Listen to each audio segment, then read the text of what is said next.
So, I have some thoughts about the Switch 2. I got one pretty close to the launch date. I've been playing it all month, and I gotta be honest, I am a little bit disappointed with what I'm seeing.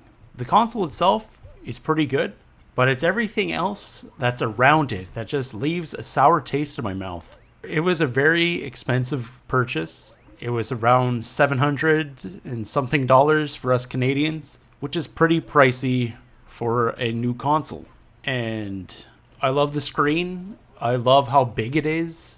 I'm kind of not impressed with the design. I think it's kind of boring and basic. Seeing the two Switches next to each other, there isn't that much of a difference. I really wish that this console was like white or blue or red or something that really made it stand out compared to the Switch 1. Another positive is like the Joy-Cons. They're amazing for this console compared to the original.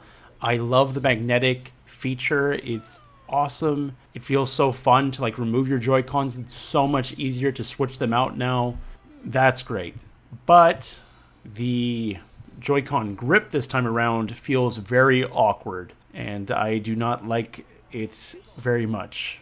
Luckily, this is something I'm very happy about, is that Nintendo allows you to use your old Pro controllers. So I can just use my original Switch 1 Pro controller. Works great. Love it. I thought transferring your data from your Switch 1 to your Switch 2 was seamless. It was very well done. I had no problems using that system, so it's very idiot-proof. Love that. But something I did not like is the UI for the console. Usually when you get a new console, it comes with its own unique UI, and it very much defines that console. When you think of PlayStation 2, you think of that incredible boot-up screen. Same with like GameCube, same with Wii. Wii has such an iconic UI system. And the Switch had its own UI system that was very simple, clean, efficient, but then they just repeated it. Maybe a few new options here and there for the Switch 2, but it looks so similar that it's boring. It's not a huge deal breaker, but when I look back and I feel nostalgia for like the Wii, it's because of like the music choices they used for the Wii's Chop channel, or just like having like these TV screens that you like move wherever you wanted on the menu. It was so unique and so cool. And it just feels like this one is just like a redo of the Switch, which was also not very impressive or memorable. I will say the Nintendo Store is so much better now. You're able to buy games a lot faster, and there's no lag, but we'll see what happens in the future when they start adding more and more third-party and indie games to the store. Then we'll figure out if they actually fixed it or not. I'm a little upset because my Switch 2 is already scratched, which makes me very angry. My Switch 1 never had a scratch on it in the past 8 years, and I think the dock is what scratched my Switch 2, so that really rubbed me the wrong way immediately. I think I had the console for like 2 weeks, and there's already a scratch on it. I think it's from removing it and putting it back into the dock. I might have like hit it, and I never had a screen protector for my original Switch, but I immediately bought a screen protector now for my Switch 2. So this is a gripe only for me, but it was kind of very annoying to see a scratch on my Switch 2 already. All right, next up is Mario Kart. Mario Kart, oh boy. I was not super excited for the game after seeing the Direct. The first Direct, I was super excited for the game. I thought like, oh, Mario Kart looks amazing. I wonder what new features they're going to add. Is there going to be story mode? And then we got that Mario Kart Direct, and I was like, oh man, there's like nothing here. But I bought a new console. I needed a game. I decided to buy Mario Kart, and it was like $115 here in Canada, and it's not worth that in the slightest. Financially, I understand why Nintendo wanted Mario Kart to be the launch title. Mario Kart 8 sold 64 million copies or something, so it just makes financial sense to make that your launch title. People will jump on early, right? Awesome. I've played Mario Kart for like 10 hours. I'm bored of it already. Sorry. It's not a game that you just feel immersed to keep playing, at least for me. I really think that Donkey Kong should have been the launch title for the Switch 2. Maybe it wouldn't have made financial sense to make it the launch title, but I think consumers would have been more excited for it. You look back at the Switch and you're like, okay, well, Breath of the Wild is a Wii U game, but pretty much everyone thinks of Breath of the Wild as a Switch game. And that game helped define the Switch so early on, made it something special. And you see comments for Donkey Kong Bonanza, and everyone is excited for this game. I am like flabbergasted at how incredible this game looks.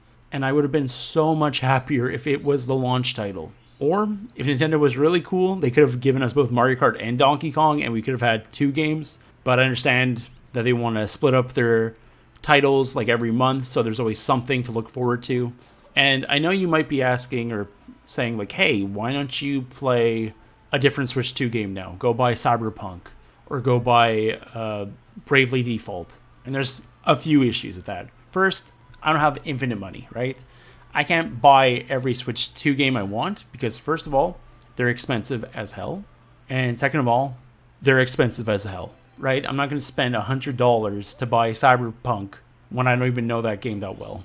And game key cards, I buy physical. I do not buy digital. I don't believe in buying digital video games. I want to own what I buy. I am not going to spend money on a game key card where the game is not even on the freaking cartridge. Like, I don't know what they were thinking with that, but they need to course correct that immediately because I feel like physical is going to die because of that. Because I'm not going to buy any game key cards unless it's like a Metroid or a Pokemon or a Zelda game. That was very frustrating to see because I probably would have bought maybe Bravely Default if it wasn't a game key card. Another cool thing is that there's GameCube support, but I tried the Wind Waker emulator and it did not feel that great. It felt a little janky. I only played a bit though, so maybe I'm wrong. But I also own Wind Waker already. I own Soul Calibur 2. I don't own F-Zero X or GX, sorry. But I've already played those games. I already know those games. It's not super exciting to me. I can play them anytime I want. So I feel like although GameCube is cool, I wish they would come out with more games more frequently, especially this month. Maybe a new game every 2 weeks would have been cool just to keep us having something to play for a while until all the other Switch 2 games come out. I am very excited though that Mario Strikers is coming next month. That game is super fun and you should definitely play it if you have not. Even though I have all these minor gripes with the Switch 2 and it has been a disappointment this month, it is a new console. There's so much on the horizon. There's so much to be excited for. Donkey Kong comes out in like a few weeks. We got Pokemon ZA, we got Metroid Prime 4, we got Kirby Air Riders, we got that new Zelda Hyrule Warriors. There's a lot to look forward to. So yeah, even though this launch month has been disappointing, I don't think it is an indication of where the Switch 2 is going. I think the Switch 2 is going to be a fantastic console. It's just Nintendo made some mistakes. But I personally don't mind the price increase. Obviously, I don't want to pay so much for video games, but I feel like Mario Kart could be worth it if they added DLC or not DLC, but they upgraded the game for like free every month. New tracks, new characters, but it was for free, right? You paid that extra $20, but it's like the DLC was now in that price.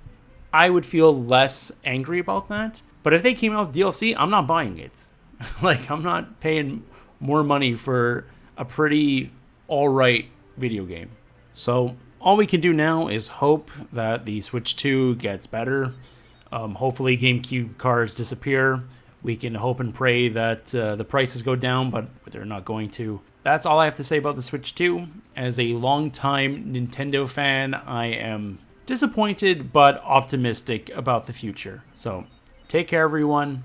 Let me know what you think about the Switch 2 in the comments below, and I'll see you next time.